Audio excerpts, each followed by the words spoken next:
Salut mes gaillards. Alors aujourd'hui on va revenir sur cette semaine qui va être riche puisque ça va être le début du championnat samedi prochain à 18 h à Bellinzona au Stadio Comunale.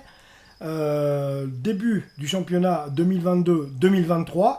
Donc autant vous dire que ça va être important pour nous, mais je vais faire une petite parenthèse maintenant et revenir sur le match amical de hier où j'avais pas toutes les informations.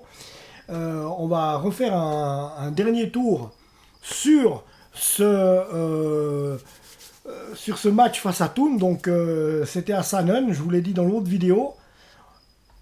Donc voilà. J'avais pas toutes les informations, donc je vais pouvoir vous donner ces informations. Cette vidéo comprend deux volets. On fait un bref retour sur le match face à Thun.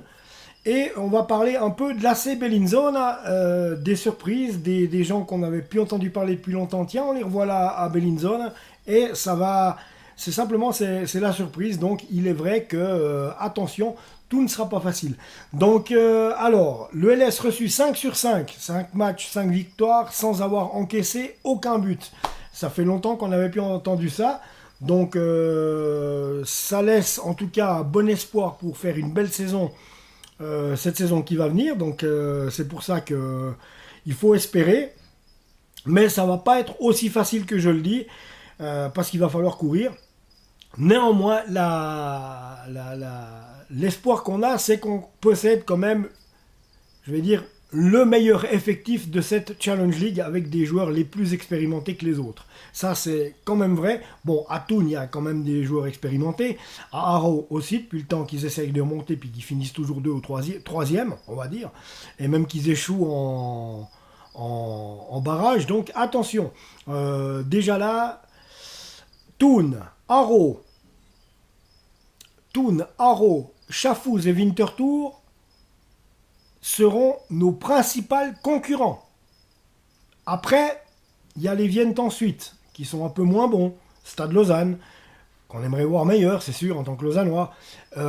Yverdon Sport, et tous les autres. Donc, mais attends, Neuchâtel Xamax qui est sous un nouvel air aussi, paraît-il, mais qui, j'ai un peu regardé, moi, à mon goût, il n'y a pas l'ombre vraiment d'un nom qui peut pousser les autres devant. Donc peut-être que je me trompe. Certainement que j'ai envie de me tromper parce que ce club Neuchâtel Xamax, je le respecte aussi. Donc voilà. Alors, on va revenir vite fait. 2 minutes sur Thun Lausanne Sport. Le LS reçu 5 sur 5 durant cette préparation estivale pour son match amical d'avant-reprise. Les joueurs de Ludovic Magnin se sont imposés sur la plus petite démarche, vous le savez, 1-0, but d'Olivier Custodio à la 88e minute.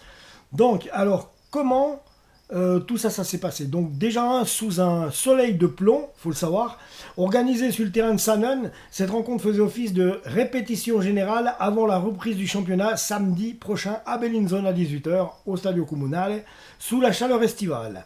Les Lausannois se sont imposés 1-0 face aux Bernois pour la 4e fois en 5 rencontres disputées depuis le début de la préparation. Le FC Lausanne Sport a gardé sa cage inviolée, donc on n'a pas pris un but en 5 matchs, c'est beau ça.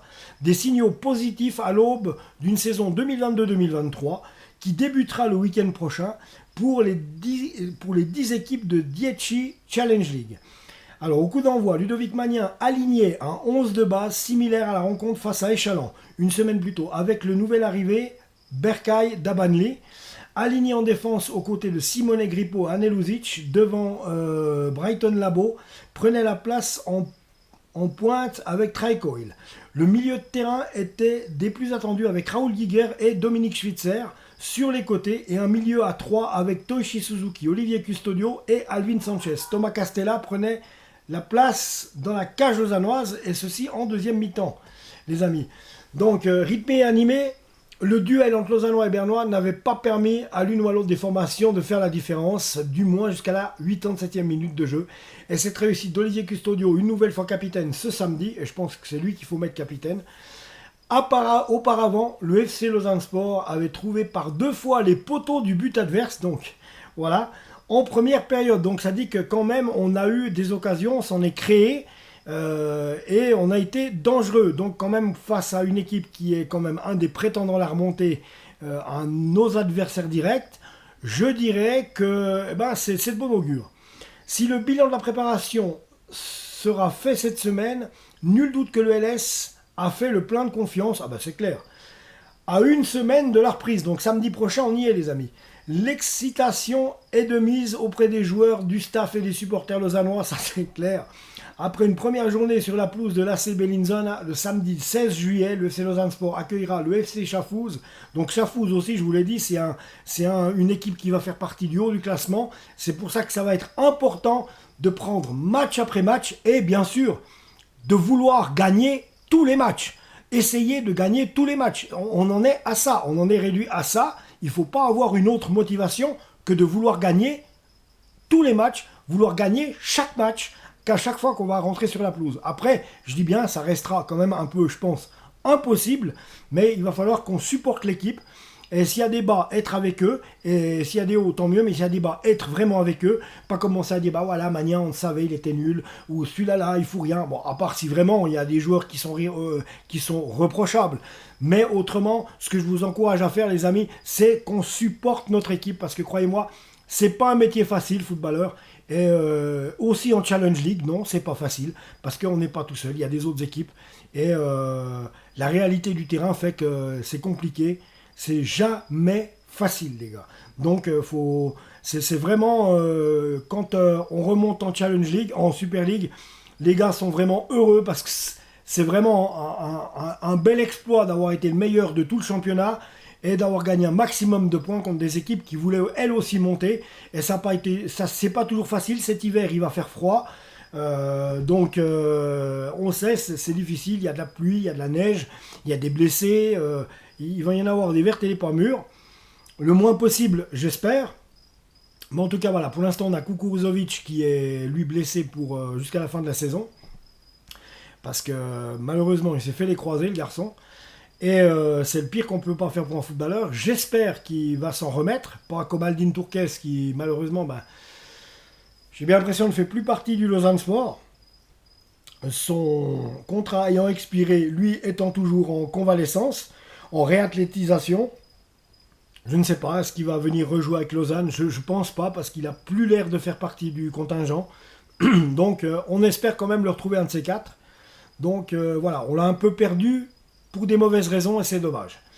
Surtout un joueur qui avait un sacré niveau, quoi. Enfin, qui a un sacré niveau. Ok, alors les amis, Thun Lausanne Sport, c'était hier. En première mi-temps, Ludovic Magnan aligné. Thomas Castella. Berkay Dabanli, Simone Grippo, Anne Luzic, Dominique, Raoul Giger, Toichi Suzuki, Olivier Custodio, Alvin Sanchez, Dominique Schwitzer, Traibai Lecoil et Brighton Labo. Traibai Lecoil qui a fait des gros progrès quand même. Hein.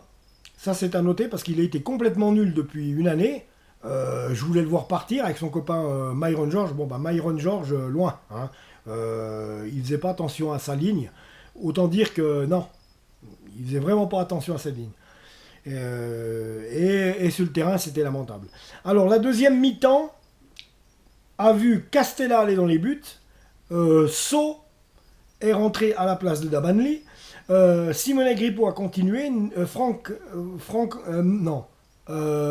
Michael Ange Nanizayamo lui a remplacé Anne Luzic. Raoul Giger est resté en place. Toichi Suzuki a cédé sa place à Gaudino. Olivier Custodio, il est resté. Alvin Sanchez est resté. Dominique Schwitzer, lui, est resté aussi. Koyalipu a remplacé Traibai Lecoil en deuxième mi-temps. Et Brighton Labo est resté tout le match. Sont entrés en deuxième mi-temps comme remplaçants Stéphane Koueni, Diaz, Spielmann et Archie Brown. Donc là, on tient, je pense, je pense qu'on tient on tient notre équipe. On tient notre équipe et c'est pas plus mal quand je vois les noms qu'il y a là. Il n'y a pas besoin de Bracaillon qui viennent de Nice, hein, ou de Gugus qui ont des gros noms, là, comme le Bordelais, là, comment il s'appelait, machin Poungé, hein, parce que Poungé, moi je suis la Ligue 1, je vais vous dire, je l'ai vu faire du beau boulot. Mais quand je l'ai vu jouer les 2-3 matchs qu'il a fait, il faisait rien de spécial, il avait rien de plus que les autres. Donc, puis tous ces Bracaillons de Nice, loin. Et puis voilà, on s'aperçoit qu'on n'a que des gars de chez nous. Force est de constater que c'est des gens qui ont faim, qui se la pètent pas et qui jouent. Voilà. Voilà. Et là, on peut être très content. Voilà. Moi, je suis comme ça, je suis cash, je dis ce que je pense. Quand je lis Lausanne Sport, quand je lis la composition, je me dis là, on a du solide. Et j'y crois. Vu les résultats qu'on a eus ces 5 derniers matchs, moi, j'y crois. Alors, voilà. Pilote Bracaillon de Cissé, là. Il y a quelqu'un qui peut me dire ce qu'il est devenu. Mettez-moi ça dans l'espace commentaire. J'espère qu'il est loin, puis qu'on n'a plus affaire à lui, quoi.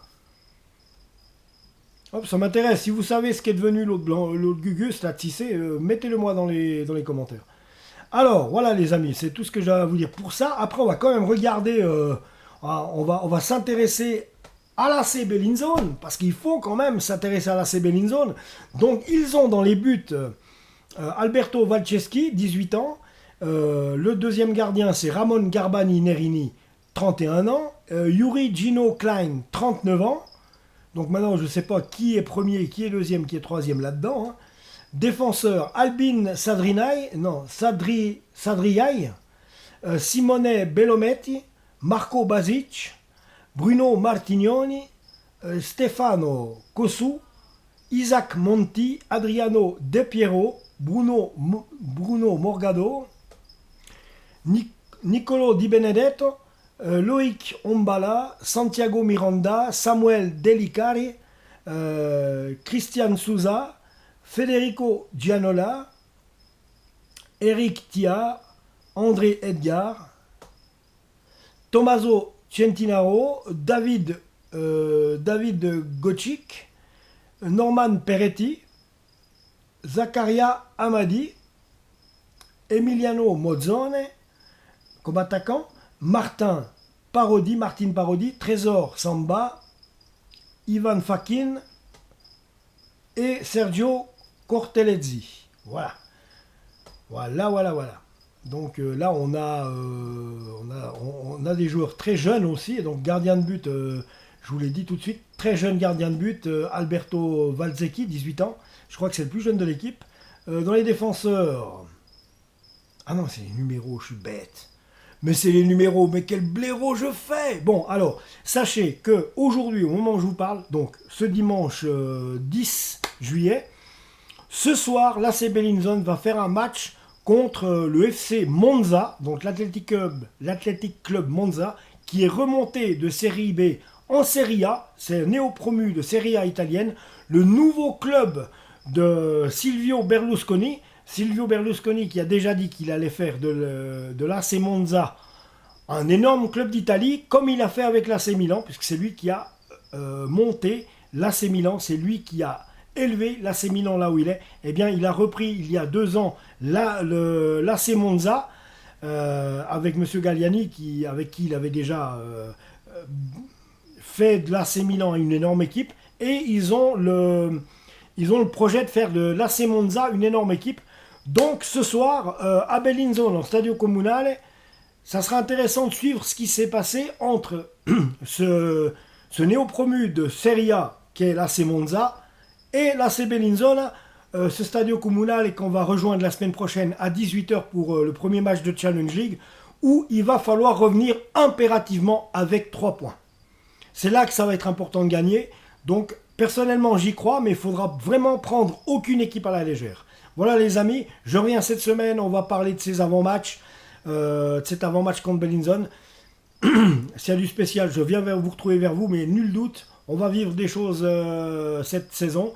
Je vous ferai 1 ou 2 lives aussi, j'ai prévu de faire un live tout bientôt ici sur cette chaîne. Et en attendant les gars, eh bien voilà, on va attendre Bellinzone la semaine prochaine. Voilà, abonnez-vous à la chaîne les amis, et on se retrouve tout bientôt. 200 abonnés, merci aux abonnés, merci aux 200 abonnés qui sont abonnés à la chaîne, merci. Abonnez-vous encore, ça coûte rien, c'est gratuit, ça mange pas de pain, et on se bâtit une belle communauté autour de notre club, et avec certains de se rencontrer. Voilà, c'est ça qui est intéressant. Au passage, je m'excuse auprès de Eric, qui fait partie de l'association des familles du Quart-Monde, et l'association du Famille du Quart-Monde qui était venue à Valorbe, qui qui ont rencontré mon fils et ma femme, mais qui n'ont pas pu me rencontrer. Je suis désolé, Eric, je te l'ai dit. J'ai vraiment pas fait exprès. C'est que il y a eu un imprévu au travail. Et bien sûr, c'est à chaque fois qu'on a un truc d'important, qu'il y a un imprévu au boulot. Et là, j'ai dû rester. Et on s'est loupé à quoi? Je te mens pas, une demi-heure, un quart d'heure. Voilà. Abonnez-vous à la chaîne, les amis. On se retrouve tout bientôt. Allez, Lausanne. Ciao.